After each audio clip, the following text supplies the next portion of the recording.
Greetings. Do what thou wilt shall be the whole of the law. I'm Lexi Eve, and welcome to another episode of Walk Magick. A few weeks ago, I went back and re-listened to a video that's on the channel from Magic Book 4, Part 2, and it was about the cup. So, at the time when I made that particular video, I was kind of just paraphrasing a few key points from the chapter, and I focused on connecting the cup as a magical weapon to Binah, specifically as the Cup of Babylon. I went and I decided to reread the chapter from Book 4, and today I want to circle back around to that subject of the magical cup, so as to break down the symbolism in full. And with that, let's begin. In Golden Dawn magic, the cup is the weapon of the practicus in Hode. Third degree equals 8 square. That's the same for AA, but we're going to focus on the Golden Dawn traditional aspect first. The magical cup itself is symbolic of Binah and the supernals. It's also the Shakti principle, the skull of the magician, and receptacle of knowledge that transmutes or transforms that knowledge into understanding. It's also clearly the yoni, and it's also the cup of Babylon. So it has this very feminine principle going on with it. The Golden Dawn had 3 main cups which were used: the stallist cup, the wine cup, and the elemental water cup. Each is blue to signify the color of the water element, with orange highlights and letters because orange is the flashing color of blue. It's also mercurial, it's Mercury, Hode it's attributed to reflect the nature of Hode, water, and Mercury. So Mercury is orange and water is traditionally blue. So you get this orange and blue mix, which is very interesting. Also on all of these cups are the 8 petals of a flower for the 8th sphere Hode, corresponding with Mercury, whose number is 8. The differences are their shape and specific purposes. What I specifically want to talk about is the cup as described in Book 4, which is the one with the pyramidal base, a crescent bowl, and a sphere holding these two things together. Note that since AA and the overwhelming amount of solitary practicing magicians in present day, many are not following the strict Golden Dawn magical weapon system, and may implement whatever magical cup for their use as may be suitable to them. The design of it, what it's made of, that's personal to the magician themselves. Some of what Crowley talks about is applicable to any magical cup, chalice, or grail, and some is only applicable to the stallist cup with the pyramid base. So, let me read first a description of the stallist cup from the Golden Dawn grade of Practicus. Quote, "The cup of the stallistes partakes in part of the symbolism of the laver of Moses and the sea of Solomon. On the tree of life it embraces 9 of the Sephiroth, exclusive of Kether. Yesod and Malkuth form the triangle below, the former the apex, the latter the base. Like the caduceus, it further represents the 3 elements of water, air, and fire. The crescent is the water which is above the firmament. The circle is the firmament, and the triangle is the consuming fire below, which is opposed to the celestial fire symbolized by the upper part of the caduceus." End quote. Let me explain this a little further. It is a temple cup of purification. A stallist, the term itself, is an Egyptian temple priest, and the above quote says, "This cup is used in like manner to the laver of Moses." A laver was a bronze basin of water used to wash hands and feet prior to entering the sacred tent for prayer or prior to giving sacrifices such as, cattle or livestock or any other offerings. The image of the cup encompasses the entire tree of life save for Kether. Thus, its bowl is a receptacle of the divine light. We'll get more into this in a moment, as it is a vital symbolism of Amrita associated with the cup.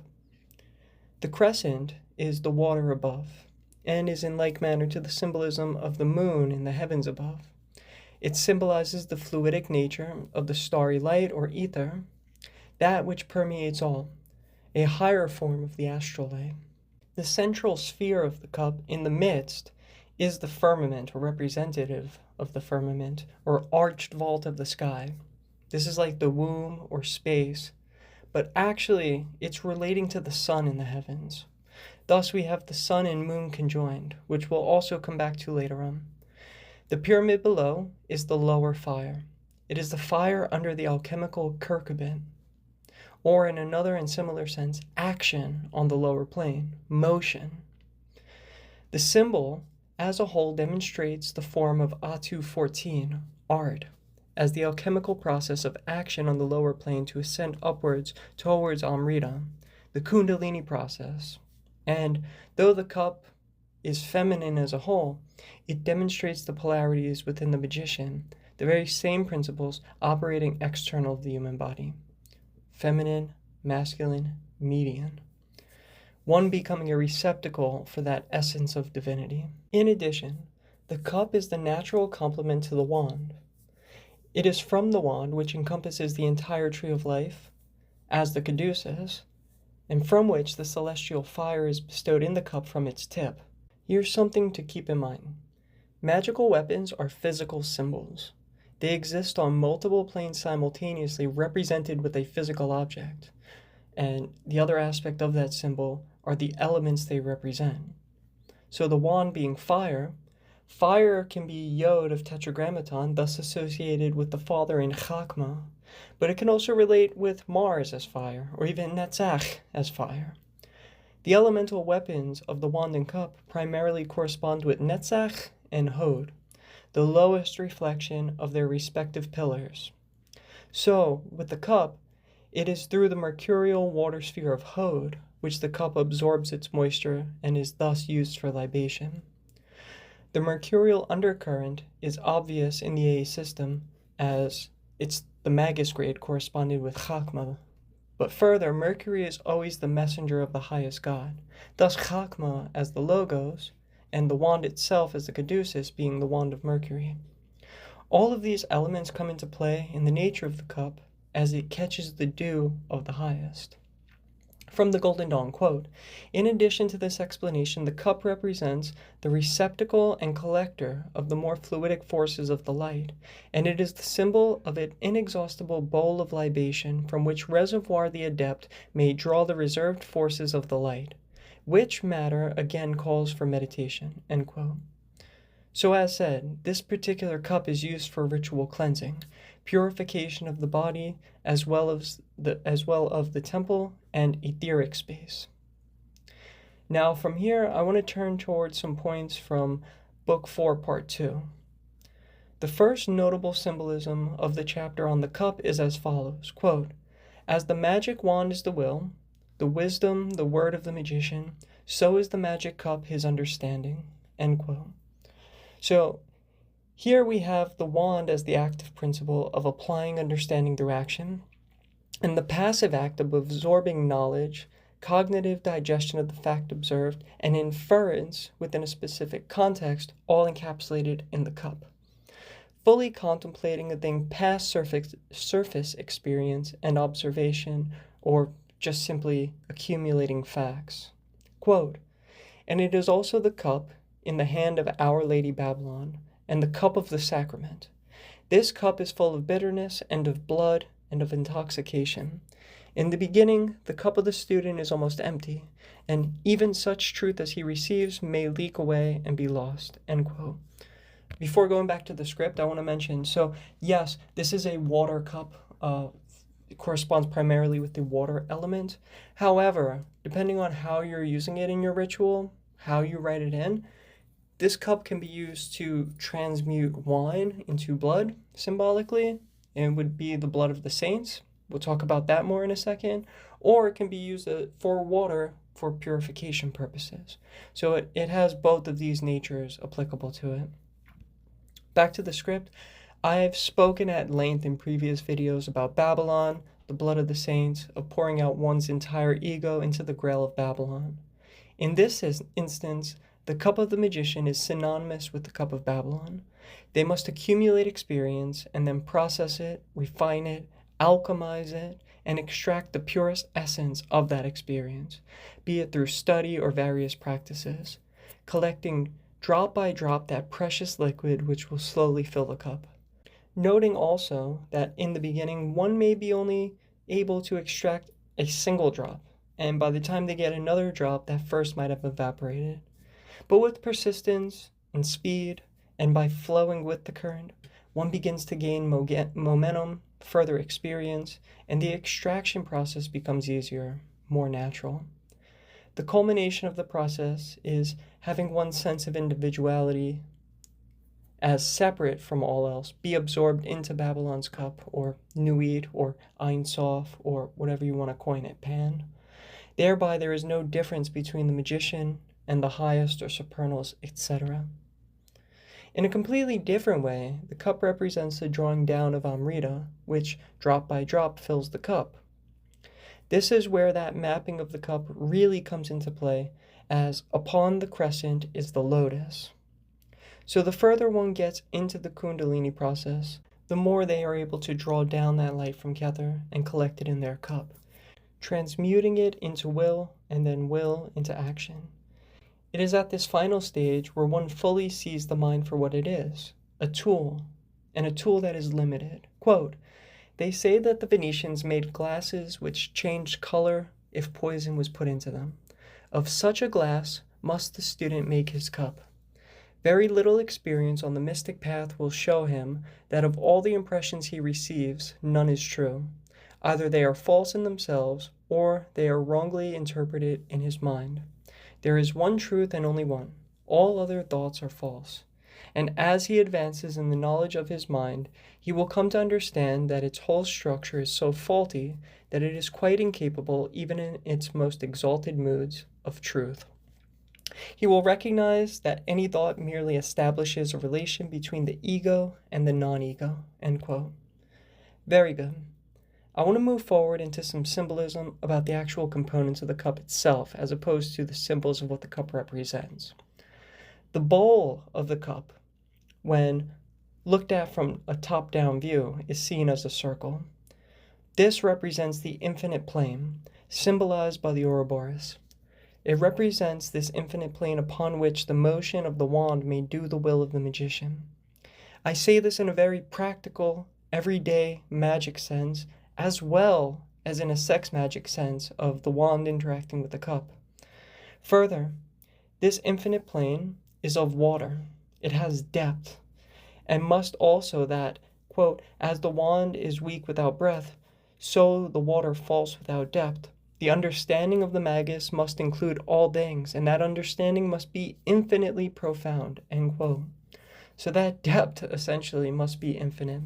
So this plane, looked at the cup from the top down, is a circle going round and around. There's no beginning, no end. It's representing infinity, and that depth must represent infinity also. So one's understanding must have that level of depth. Here, let me just quote the chapter again. Quote, "This cup, crescent, sphere, cone, represents the three principles of the moon, the sun, and fire," end quote. The moon, sun, and fire are Gimel, Resh, and Shin. Gimel is Luna. It's the path that connects Kether to Tifereth. Thus, this Luna agent reflects the highest light into solar radiance. And it is this solar radiance that is certainly reflected in Shin, which is not only fire, but fire as the nature of spirit. Shin is both fire and spirit. The words formed by these three letters are actually extremely poignant of the cup. From them we get three notable words equating to 503.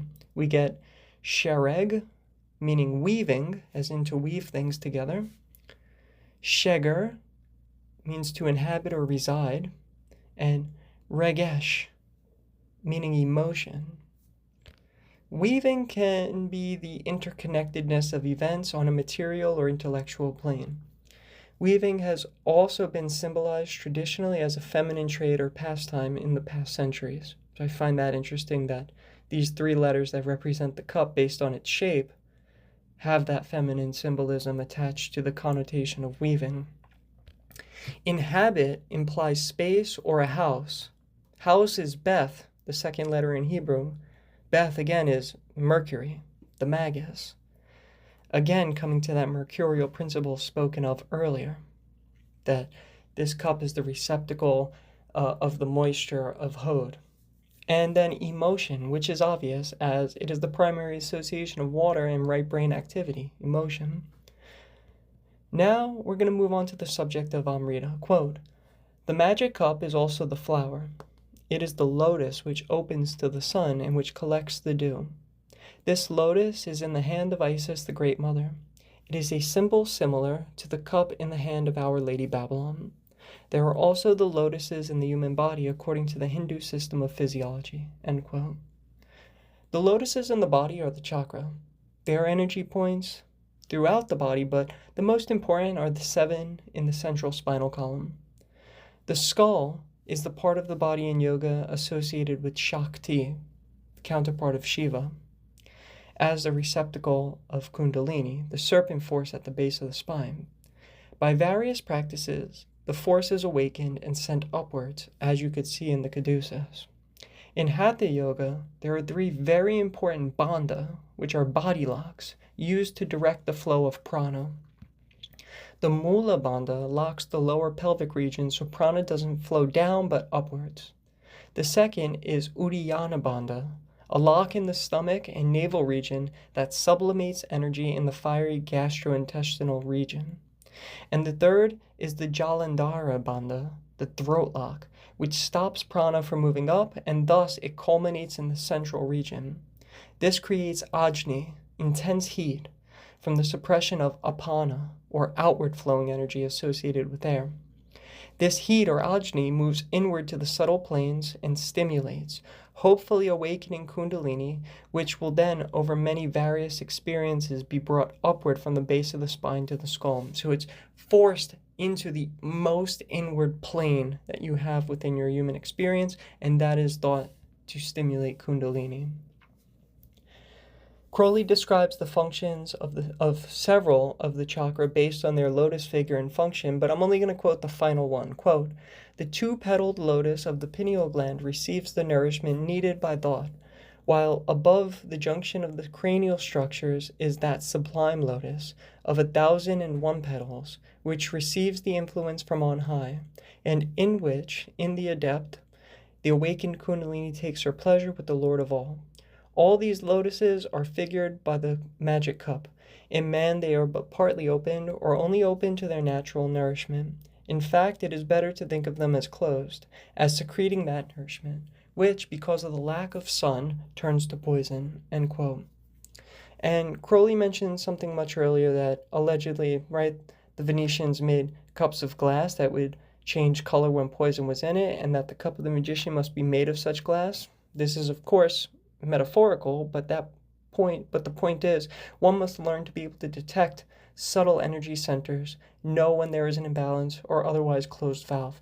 There's also the concept in Liber Aleph of poison, and learning how to slowly acclimate to what your own personal poisons are so that they don't have that power or danger to you anymore due to exposure over long term and tolerance. He goes on to say that the magic cup has no lid, but must have a veil that is only removed when, quote, "the invocation of the highest is being made," end quote. We can see Crowley developing this idea in Liber 15. The entire Mass, the cup is covered with the cloth and the paten is put on top of it. But it is at the very last section when the priest uncovers the cup and the particle is dropped within it by both the priest and priestess by pointing the lance and dropping a piece of the host into it. Taking this formula in terms of the great work, it is a point in the Mass which represents the magician ascending beyond the abyss. They have poured all that they are into the cup. The highest invocation is made, and the Amrita is cultivated and caught in the cup and finally consumed. This same formula is found veiled in Hinduism in the story of the churning of the ocean after Rahu consumes the elixir of the gods, and I've explained this somewhat in my Sex Magic playlist series up to this point. Back to Book 4, quote, "This cup must also be hidden from the profane.